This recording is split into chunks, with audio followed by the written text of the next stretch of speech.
গণমাধ্যমের ভূমিকা অত্যন্ত লজ্জাজনক ছিল। এবং আজকে দেখেন আমি একটা পত্রিকা থেকে হেডিং পড়ে শোনাচ্ছি আপনাদেরকে। আমি কোন পত্রিকা বলতেছি না। তারা লিখছে যে গোপালগঞ্জে সমাবেশ শেষে এনসিপির নেতাকর্মীদের ঘিরে হামলা, 144 ধারা জারি। এই সেন্টেন্সের মধ্যে কোনো সাবজেক্ট নাই, কোনো কর্তা নাই, ভাববাচ্য যে something is happen, passive voice. কেন কর্তা নাই? তার কারণ হলো এর যে কর্তা তাকে সে আড়াল করতে চায়, তার দায় দায়িত্বকে সে স্পষ্টভাবে বলতে চায় না।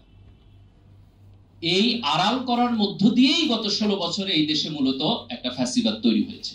তাদের একটি রাজনৈতিক কর্মসূচি পালন করার জন্য গিয়েছেন, কিন্তু আমরা অত্যন্ত দুঃখজনকভাবে দেখলাম যে সেখানে পতিত ফ্যাসিস্ট দলের লোকজন সন্ত্রাসী কায়দায় তাদের উপর আক্রমণ করেছেন। বাংলাদেশের রাজনীতিতে শেখ হাসিনার এই ফ্যাসিস্ট সরকারের পতনের আগে আমরা যেভাবে শক্তি প্রয়োগের ঘটনা দেখেছিলাম, আজকে আবার সেই একই ঘটনার পুনরাবৃত্তি আমরা সেখানে দেখলাম। এটা আমাদের অত্যন্ত আশাহত করেছে। আমরা এই অবস্থান থেকে উত্তরণের জন্যই তো আমাদের জুলাইয়ের অভ্যুত্থান ছিল। এই গণ অভ্যুত্থানের মধ্য দিয়ে আমরা যে জায়গায় এসে দাঁড়াতে চেয়েছি সেই জায়গায় তো আমরা এটা দেখতে চাইনি। আজকে এটি অত্যন্ত ক্লিয়ার যে এই ফ্যাসিবাদ যারা তৈরি করেছিল তাদেরকে যদি আমরা একটি ন্যায় বিচারের মধ্য দিয়ে না নিতে পারি, তাদের জবাবদিহিতাকে যদি আমরা নিশ্চিত করতে না পারি, তাইলে পরে তারা আজকে গোপালগঞ্জে যা করেছে তারা সারা বাংলাদেশের এই আগামী দিনে গোপালগঞ্জ বানায় ফেলবে। এ ব্যাপারে কোনো দ্বিধা আমরা দেখতেছি না। তাদের রাজনীতির মধ্যে আমরা কোনো অনুশোচনাতে দেখতেছি না, তাদের রাজনীতির মধ্যে আমরা কোনো রিকনসিলিয়েশনের প্রভাব দেখতেছি না। বরং আজকে এই দুঃখজনক ঘটনা আমাদেরকে খুব স্পষ্টভাবে দেখিয়ে দিচ্ছে যে আমাদের শত্রুরা যদি আবার কামব্যাক করে তাহলে তারা আমাদের গণতন্ত্রকে কোন জায়গায় নিয়ে যাবে। এবং এই ফ্যাসিবাদী শাসন যে শুধুমাত্র আওয়ামী লীগের একটা রাজনৈতিক প্রজেক্ট ছিল তা না, তার পাশাপাশি আমাদের সমাজের বিভিন্ন অংশ এটাকে সাপোর্ট করেছে। গণমাধ্যমের ভূমিকা অত্যন্ত লজ্জাজনক ছিল।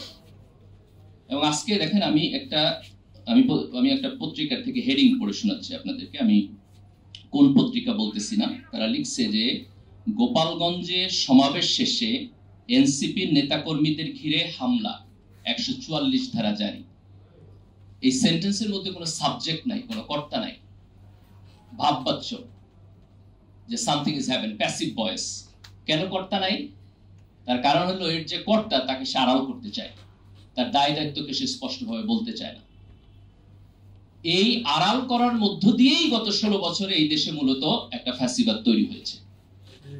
তো ফ্যাসিস্টদের প্ল্যান তো ক্লিয়ার। তারা আমাদেরকে গণতন্ত্র দিবে না, তারা আমাদেরকে স্বাধীনতা দিবে না। আমি যদি আমার গণতন্ত্র এবং স্বাধীনতা চাই তাহলে তারা আমারে গুলি করে মারবে, তারা আমার রাজনৈতিক প্রোগ্রামে আগুন জ্বালায় দিবে। কিন্তু প্রশ্ন হলো এই ফ্যাসিবাদ থেকে যখন আমরা কয়েক হাজার লোকের রক্তের বিনিময়ে, আমাদের ভাইদের আহত হওয়ার বিনিময়ে একটা স্বাধীনতা পেয়েছি, সেই স্বাধীনতার মধ্যে আমাদের দায়িত্ব কি, আমাদের কর্তব্য কি? আমার বোধ হয় যে তরুণ প্রজন্ম যারা এই আন্দোলনে স্পষ্টভাবে নিউক্লিয়াসের ভূমিকা পালন করেছে, বড় ভূমিকা পালন করেছে। এই দেশে এখন অলমোস্ট 30%-এর উপরে হচ্ছে 30 বছরের নিচের বয়সী লোকজন। তাদের একটা রাজনৈতিক আকাঙ্ক্ষা আছে, তারা সিস্টেমের পরিবর্তন চায়। আমি মনে করি প্রত্যেক রাজনৈতিক দল এবং আমাদের জাতির যারা সিনিয়র সিটিজেন, যারা সিভিল সোসাইটি, গণমাধ্যম, অন্যান্য জায়গায় ভূমিকা পালন করতেছেন, তাদের এই অ্যাটেনশন পে করা দরকার যে এই তরুণ প্রজন্ম যারা এই দেশটাকে বিনির্মাণ করতে চায় তারা আসলে কি চায়, তাদের অ্যাসপিরেশন কি, তাদের পলিটিক্যাল অ্যাসপিরেশন কি, তাদের রিফরমেশনের অ্যাসপিরেশন কি, জব মার্কেট নিয়ে তাদের চিন্তা ভাবনা কি, অর্থনৈতিক রিফরমেশন কি।